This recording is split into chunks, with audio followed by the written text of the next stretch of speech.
consequences for that kind of play. There's no need for that kind of play. No. Right? Really. It doesn't benefit the game at all. So what are you doing? No. Okay. No. So a couple more topics. We got the Golden Knights. Golden Knights are killing good, it. They, I think they just moved ahead of Anaheim last night. They are second in the league behind only Tampa Bay.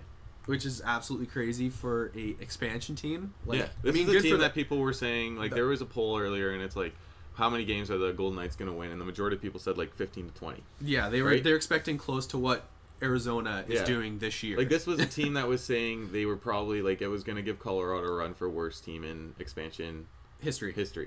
Yeah. Right? It's not, but this is, they already have more points than Colorado had last year. And I mean, you got to give. We're not even halfway through the season.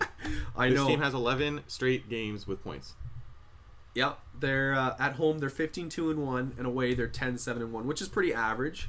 10-7-1. What do you? That's not 15-2-1. They've lost 3 times at home. Yeah, no, they've got the best. I think they've got the best home record. Tampa's 16 as an expansion team, and then last 10 games, 9-0-1, 6-win streak. I mean, you can't. You can't. It's just it's incredible. This is a team that doesn't have like what they've got. You really don't have a number one center. Anything. You don't have a number. You don't one, have a number one forward. anything. You don't have a number one. The only thing you can potentially say is a number one goalie in Fleury, but he's been gone for so long out of this season, and they still have found ways to win. They've gone through what 6 goalies or something crazy like that. Some ridiculous, and I feel as though that. Jack Adams maybe to the Vegas Golden Knights and best GM of the year maybe to friggin' Vegas Golden Knights. They picked an amazing squad, and they have so many youth coming up too. So many picks in the next draft too. That this is going to be dangerous going forward. But you were saying like it's not. A lot of people are saying you go into Vegas, and obviously for a lot of the players, you get in a day early. Yeah, you're hit by the Vegas flu is what they've been calling it, where it's like where Tampa was there for 2 days, and you get a lot of fun. We'll say they have, and it's just but.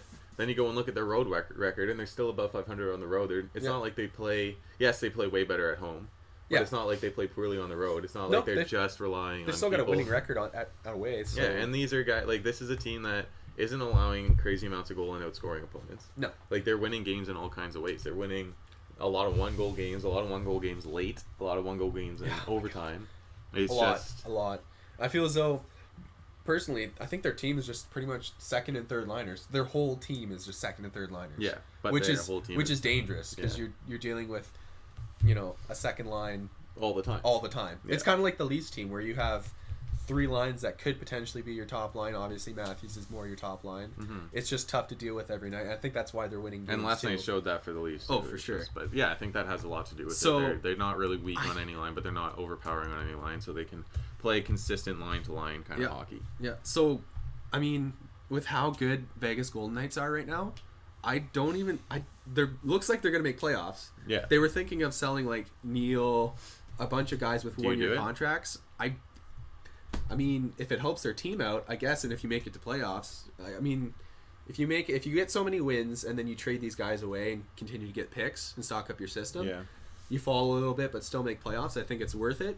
But if you really want to go for the run, I guess you keep these guys. No, I don't think you can go for. I think if you're thinking long term, which you have to be as an expansion, like if you keep the same mindset that you had at the beginning of the year, if you're the Golden Knights, you have to be sellers still at the deadline, no matter 100%. how big your team's playing. I think so because this is a team that you're trying to build for the future, not for year one. These guys have a ridiculous amount of picks going forward. Mm-hmm. Like you can get a huge haul for Neil going forward and a bunch of those guys. Mm-hmm. Like they have a first rounder this year, a second rounder, a fourth, 2 fifths, a sixth, and no seventh.